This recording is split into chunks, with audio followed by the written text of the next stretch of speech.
Welcome to Time Daily with God. This is the Book of Job, Part 2, chapters 22 through 42. The air around Job feels tight, like a storm holding its breath. He sits where he has sat for days, on the ground, scraped raw by grief, dust clinging to skin that once wore fine cloth. His friends are still there, but their comfort has hardened into certainty. Now the words come sharper, like stones thrown at a wounded man. Eliphaz speaks first, and his voice carries the confidence of someone who believes the world always makes perfect sense. He asks, almost coldly, what a human could ever add to God, what profit God could gain from someone being righteous.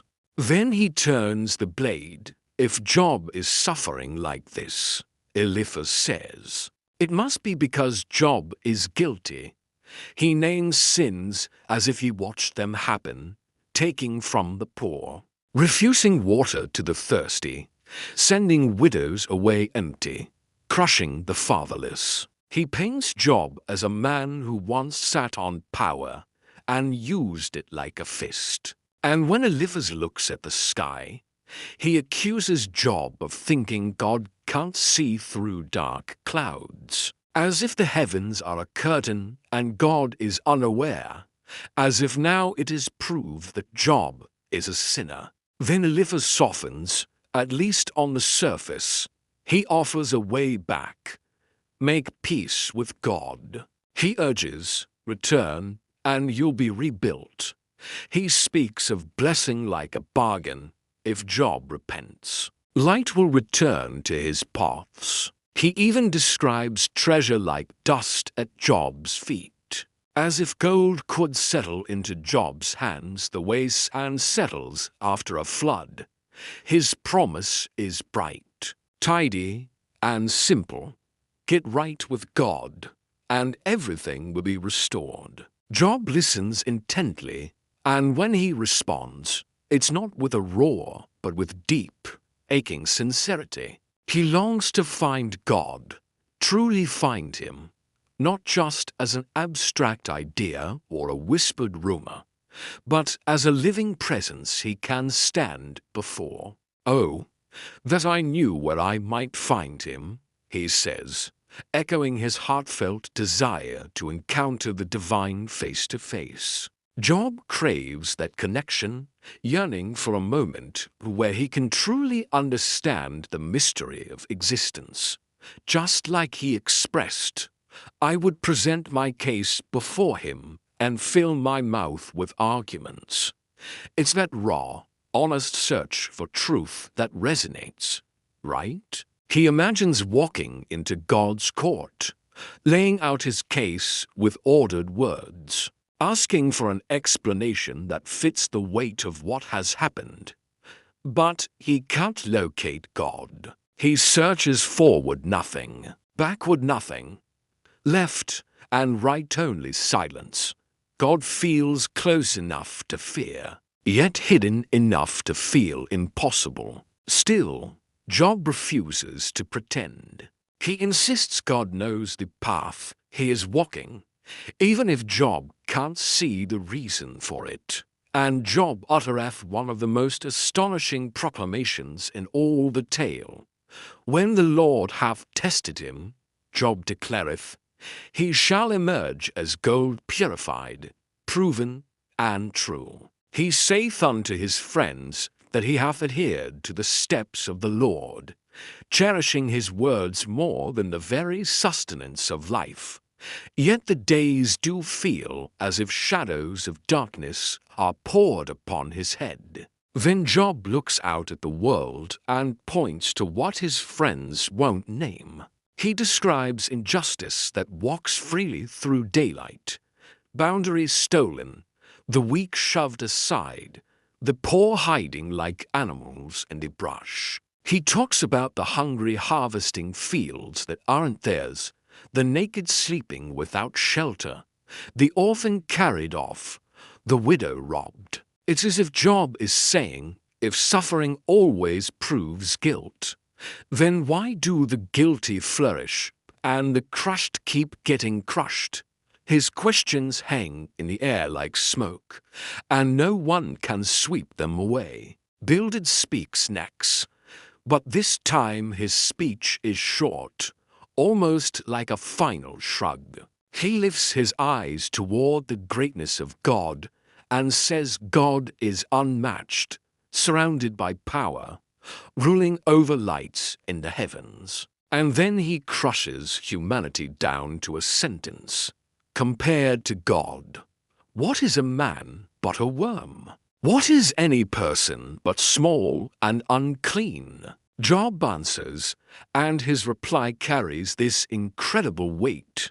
One voice quivers with pain, while the other stands firm with undeniable truth. He wholeheartedly agrees that God is truly mighty, way beyond anything we can measure. He describes God's power like someone describing a mountain that never moves, the earth trembling, the heavens stretched like fabric, the sea held back like a beast behind a gate. He speaks of God's wonders as endless, so vast that even what people know is only the edge of the sound, the faintest whisper of thunder far away. Job talks about God's wonders as if they're endless, like an infinite ocean. What we know is just the tip of the iceberg, barely scratching the surface. It's like hearing the faintest whisper of thunder rumbling far off in the distance, so powerful yet so distant. There's this sense of awe that fills the air, reminding us that the divine is always just beyond our grasp. A mystery waiting to be explored. How incredible is that? Then Job turns inward. He takes a long walk through his own memory. He remembers when life felt bright, when God's lamp seemed to shine over his head, when his steps felt washed in abundance. He remembers the city gate, where elders rose when he approached, where people quieted to listen. He remembers being eyes to the blind, feet to the lame, a father to the poor. He remembers breaking the teeth of the wicked, meaning he stood between the vulnerable and those who devoured them. In those days, Job says, he expected to die in peace, surrounded by honor, like a tree with roots drinking deep water. But now he describes the cruel reversal. People who once would not have dared speak over him now mock him. He is laughed at by those he would not have trusted with his flock. He is treated like a byword, a cautionary tale. His body feels like a collapsing house, bones burning, skin stretched over pain, sleep stolen. Nights are long corridors of misery. Even his closest relationships feel distant, as if he is speaking through a wall and no one hears his voice. And then Job does something bold. He swears an oath of integrity. He doesn't claim he is perfect in every way, but he insists he is not the monster his friends have invented. He speaks as if placing his life on a scale. He names the temptations people hide and says he guarded his eyes. He names deceit and says he didn't walk with vanity. He names oppression and says he did not crush his servant. He names greed and says he did not make gold his hope. He names secret gloating over enemies and says he did not rejoice at another's ruin. He lays it all out like open hands and then says, in essence, let God weigh me. When Job falls silent, a new voice rises, Elihu, younger than the others, burning with restrained anger. He's been listening, and now he says he can't hold it in. He's upset with Job for defending himself so fiercely, and he's upset with the older friends for failing to answer Job's arguments, while still condemning him. Elihu speaks with the intensity of someone who believes he has finally found the missing key. Elihu says God speaks more ways than people notice, through dreams in the night, through pain that wakes the soul, through suffering that turns a person back from pride. He describes affliction as a kind of harsh mercy, a boundary line drawn to keep someone from walking off a cliff. He insists God is just, and that God does not twist judgment. He challenges Job.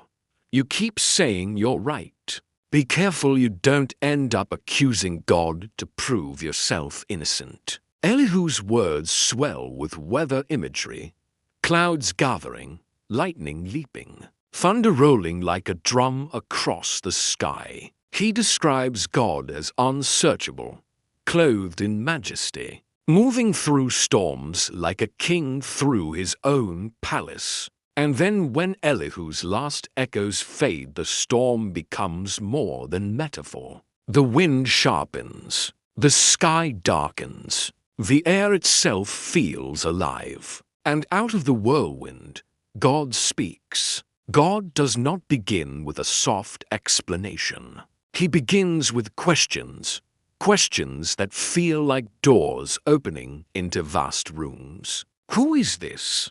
God asks. That darkens counsel without knowledge. Then comes the challenge.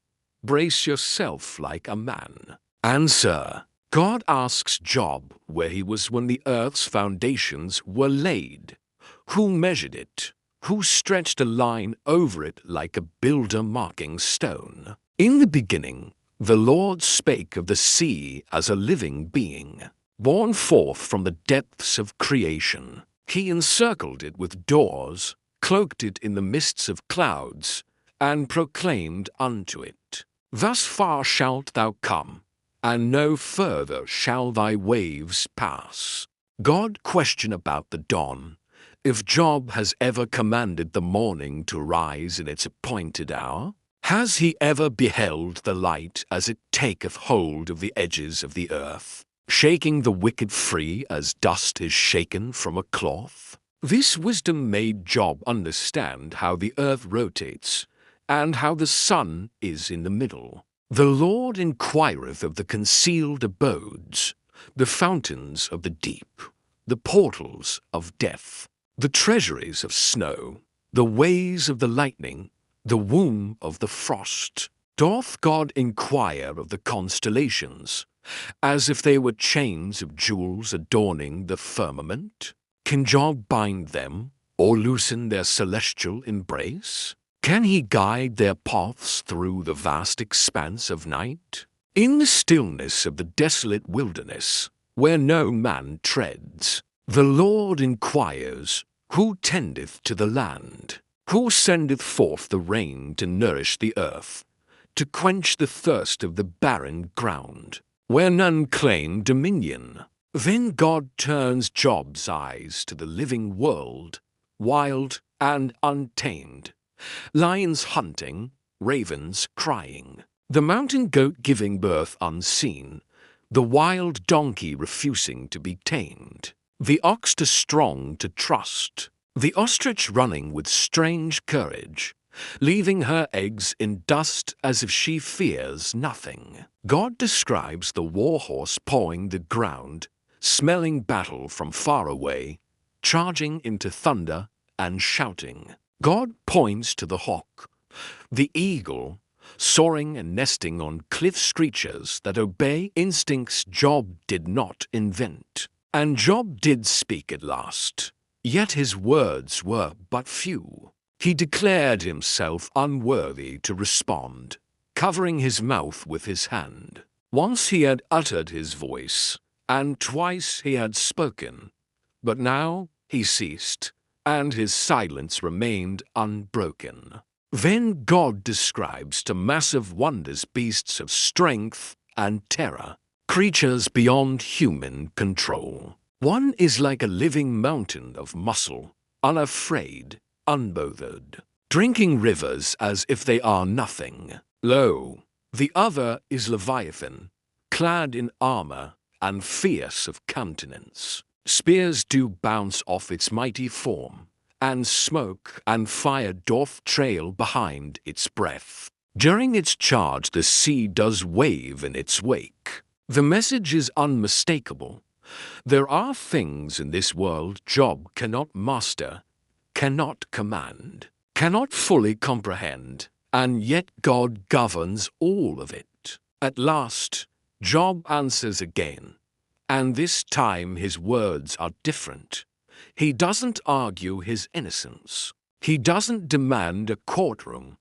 He bows inside his own speech. He says he knows God can do everything, that no purpose of God can be stopped.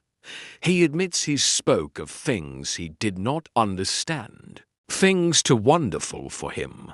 Job says he had heard of God before, but now his eyes sees, and his understanding has increased. And he repents in dust and ashes, not because he suddenly believes his friends were right, but because he recognizes the distance between a human mind and the endless wisdom of God. Then the story turns, quietly but decisively. God speaks to the friends, especially Eliphaz, and says they did not speak rightly about him the way Job did. God commands them to bring offerings and tells them Job will pray for them. The man whom they have cast aside doth rise as their mediator. Behold, Job, though wounded and weary from the trials of life, doth lift his voice in prayer unto the heavens. And after Job prays for his friends, the heavy door of his suffering finally begins to lift. His family returns. People who vanished in his pain come back into his house. Comfort replaces the empty echoes. Job receives again what seemed impossible. New days, new laughter, new life. His wealth is restored more than before. Children are born into his home again, and his daughters are described as radiant, given an inheritance alongside their brothers. The story ends not with an explanation of every mystery, but with a picture of mercy after the storm, Job living long, seeing generations, dying old and full of days. And that's where Job leaves you, not with a neat formula, but with a larger vision. A suffering man demanded answers. God answered, not by shrinking down to fit human logic, but by remember the story of Job. For the Lord is ever righteous, and Job, in his humility, refrained from voicing his discontent and held his peace. Please hit the like button and share this video with your church and friends. Subscribe and spend more time learning about God on Time with God Daily, this YouTube channel. Remember the story of Job. For the Lord is ever righteous, and Job, in his humility, refrained from voicing his discontent and held his peace.